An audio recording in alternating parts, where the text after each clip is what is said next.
Bonjour, c'est Eric, le tuto du jour, le ketchup de betterave rouge.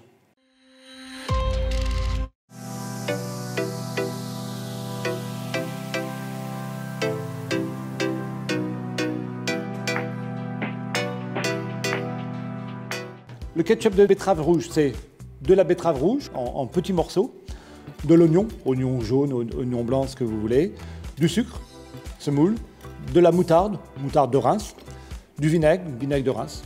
Donc nous allons mettre un filet d'huile d'olive, très peu, je suis toujours très délicat avec l'huile, j'en mets le moins possible. Là nous allons mettre les oignons et on va les faire suer sans les colorer. La couleur finale, ça se veut la couleur de la betterave rouge. On descend le feu de façon à ne pas les colorer. Et là, on va ajouter les betteraves, tout simplement. Plus la betterave est coupée finement, plus la cuisson sera rapide. Donc, vous les cuisez à l'étouffer de façon à ce que la vapeur soit emprisonnée dans la casserole, de façon à accélérer également la cuisson des betteraves, parce que c'est très long, hein, la betterave rouge à cuire.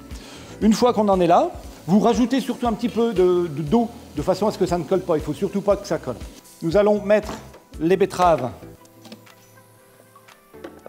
dans un robot. Si vous n'avez pas de ce robot, vous prenez un mixeur plongeur, ou girafe, comme on les appelle. Là, nous allons mixer assez longtemps de façon à avoir quelque chose de très fin. Nous avons finement mixé l'ensemble des betteraves et de l'oignon. On va remettre ça dans la casserole et on va faire réchauffer tout cela de façon à ce que le sucre et la moutarde s'incorporent, le sucre fonde. On prend la moutarde de Reims, moutarde de Dijon si vous le souhaitez, hein, ou tout autre. Donc on va mettre un petit peu de vinaigre de Reims et là on va réduire un petit peu.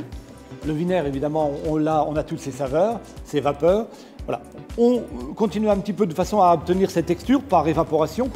On va obtenir quelque chose de sympa. On va couvrir un tout petit peu malgré tout, pas complètement sinon la réduction ne se fait pas. Vous mettez ça dans des bocaux pasteurisés, dans un placard au noir idéalement pour ne pas perdre cette couleur sympa de la betterave rouge. Et puis voilà. Voici la recette. Merci de nous avoir suivis. N'hésitez pas à liker et à partager. Envoyez-nous également vos commentaires.